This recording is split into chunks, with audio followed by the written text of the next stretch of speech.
A sentence has three parts: a subject, which is the person, place, or thing that the sentence is about, a verb, which is the action of the sentence, and a complete idea. A reader should not be left waiting for another word. So when evaluating your sentence, ask yourself these three questions. First, what is your subject? In this sentence, I have several nouns: I, keys, and train. My subject is the noun that the sentence is about, the noun that is doing the action of the sentence, in this case, I. My verb is lost. I am the one who lost the keys.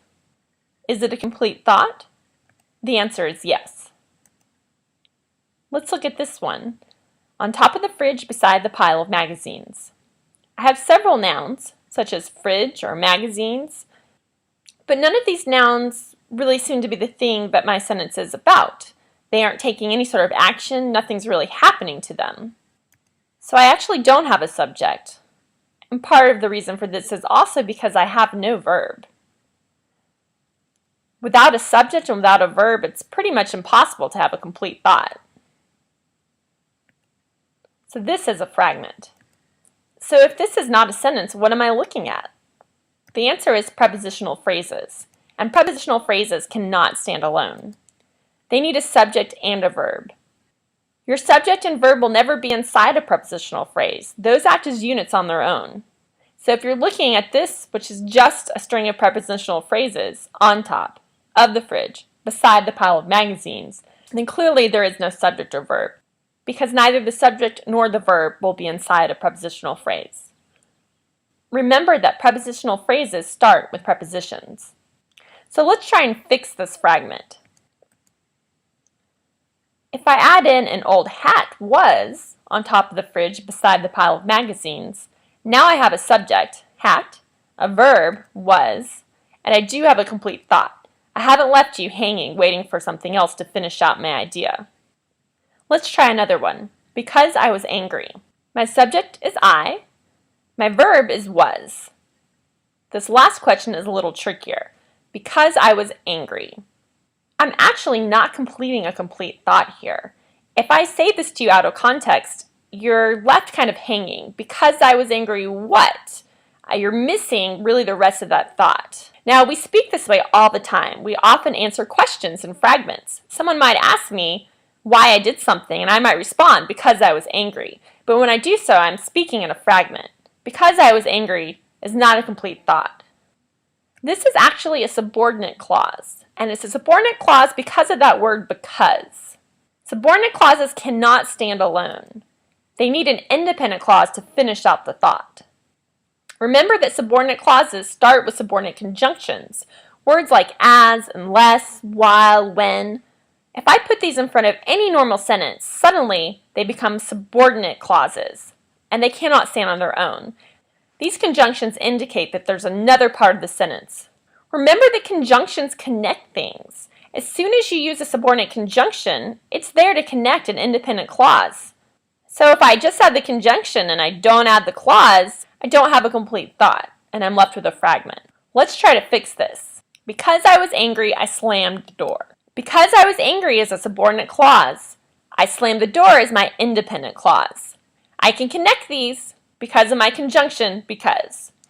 So now my subject is I, my verb is slammed, and I do have a complete thought. I understand that I was angry because I slammed the door. Please note that we could also reverse these. We could say I slammed the door because I was angry. Take a look at this paragraph. Can you identify all of the fragments? Let's pause the video. I want you to underline the fragments on your notes. Once you've done so, unpause and we'll go over it together. Okay, let's look at this first sentence. The two local TV newscasters make an odd team. We're okay there. My subject is newscasters, my verb is make, and I have a complete thought. Because I don't think they like each other very much. This is trickier. This is one of those subordinate clauses. I have to have an independent clause to finish out the thought. Just imagine if you went up to someone and said, because I don't think they like each other very much, and then they walked away, it would be very unclear what they are trying to communicate. A really good fix for this would be to it to that first independent clause. The two local TV newscasters make an odd team. because I don't think they like each other very much. Once we do that, we have the independent clause that we need to communicate a complete thought. Let's move on. Sometimes the male newscaster gives a report, but the female newscaster seems to tune out. Here we have a compound sentence connected by our coordinating conjunction but. My first subject is newscaster, and my first verb is gives. And then on the other side of my conjunction, I have newscaster again as a subject and seems as my verb. Then I have ignoring him completely. This is a problem. Remember those ing verbs. They need helping verbs. They don't stand on their own unless they're acting as a participle or a gerund. In this case, ignoring him completely is a participle phrase that should be a part of my last sentence. It should be, the female newscaster seems to tune out, comma, ignoring him completely. This modifier cannot stand on its own. Let's move on. By the way, have you noticed that we can only see the top half of newscasters? This sentence is good to go. My subject is you, my verb is noticed, and I'm communicating a complete thought. I'm not leaving you hanging for another word. Could be wearing stripes with plaid for all we know. This sentence is a problem. There is no subject. I have my verb, could be wearing, but I don't have a subject. I need a word like they. They could be wearing stripes with plaid for all we know. Then I would have had a sentence. So how do we fix fragments? There are several ways. Number 1, add a subject, verb, or both to make the sentence complete. Let's say we have a prepositional phrase like under the bed. I've got to add a subject and a verb. I found my socks under the bed. Number 2, attach the sentence fragment to another sentence. Here's another subordinate clause. After seeing the doctor. I need an independent clause to finish out that thought. Otherwise, I'm really leaving you hanging. How about I felt much better after seeing the doctor? Or we could inverse the order. After seeing the doctor, I felt much better. Number 3, take away the word or phrase that makes it a sentence fragment. For example, while Fred was in. That word while is a subordinating conjunction. It is making this perfectly good independent clause, Fred was in, into an incomplete thought. While Fred was in, what? Where are you going with that thought? I don't really understand if that's all that you say to me. So let's just get rid of while and say Fred was in. That is a complete thought. Let's talk about the classic run-on. The students found it hard to believe their teacher was ever a teenager. In fact, they found it hard to believe that she was human at all. I have created a run-on between teenager and in. The problem is that I have 2 independent clauses, and I've strung them together. Bram had a hard time remembering things. He always came to school with a sticky note list stuck in the middle of his forehead. I've got a problem here too, between things and he. I cannot connect 2 independent clauses in this way. Something is missing to connect these independent clauses. It is not a comma. It may be tempting just to throw a comma in there, but that is really not solving my problem at all, because commas are not strong enough to connect independent clauses on their own. In fact, this is a special kind of run-on called a comma splice error. Remember that a sentence has 3 parts, subject, verb, and complete idea. But if there are 2 subjects and 2 verbs and 2 complete ideas, then we need to make sure we do not create a run-on sentence. Let's look at this example. Murray takes the train to school, Mom rides the bus. What is my subject? Murray and Mom. My verb, takes and rides. Is it a complete thought? Yes, it's 2 thoughts. Are the clauses connected? No, they are not. These 2 clauses should have been connected with a conjunction or a semicolon. Let's look. Murray takes the train to school, comma, and Mom rides the bus. Or Murray takes the train to school, semicolon, Mom rides the bus. Let's look at some more run-ons. Travel down this road, it will take you to Podunk City. I created a run-on right here. I can't wait to see the singing burritos at the mall. They are fantastic. I've got a problem between mall and they.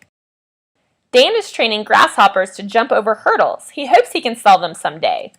I cannot connect those clauses simply with a comma. It is not strong enough for that. So let's fix these. Instead of that run-on, I could have used a conjunction here. Travel down this road, and it will take you to Podunk City. This next guy really could have used a semicolon. I can't wait to see the singing burritos at the mall, semicolon, they are fantastic. Next, I could have just turned this into 2 sentences. Dan is training grasshoppers to jump over hurdles, period.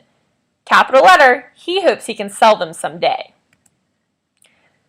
Let's talk about how to fix run-ons. Our first method is to write the 2 independent clauses as separate sentences using a period and a capital letter.